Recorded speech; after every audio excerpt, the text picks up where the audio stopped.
Il nous semble que sur le prix du pétrole, il faut avoir une idée relativement simple si on laisse de côté les aléas géopolitiques, et ils sont nombreux.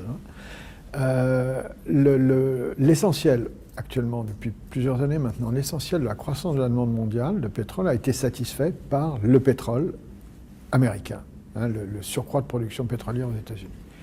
Ceci étant, la baisse du prix qu'on a observé, puisque le prix a quand même fortement baissé par rapport au niveau de $100 sur lequel on était, a conduit à réduire les percements de nouveaux puits, la mise en place de nouveaux puits aux États-Unis. Il y a une baisse extrêmement forte de l'activité de développement qui a eu lieu. Ceci dit, compte tenu des gains de productivité qui ont lieu aussi dans cette industrie, eh bien, malgré le ralentissement de l'activité de forage qui a été marqué, on a quand même une production américaine qui va avoir du mal à baisser.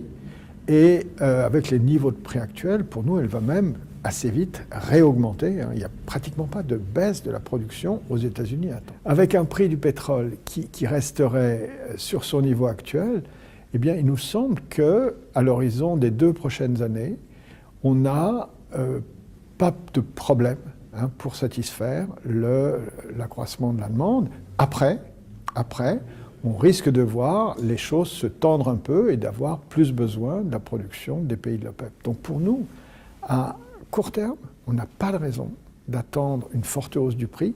On n'a pas de raison non plus d'avoir de fortes baisses du prix. Parce que si le prix devait vraiment baisser beaucoup par rapport à ce niveau actuel, à ce moment-là, la production américaine qui actuellement ne baisse pas, elle baisserait d'ici l'année prochaine. On verrait une production américaine qui vraiment baisse. Et là, très vite, on recrée un espace dans lequel on a besoin de l'OPEP.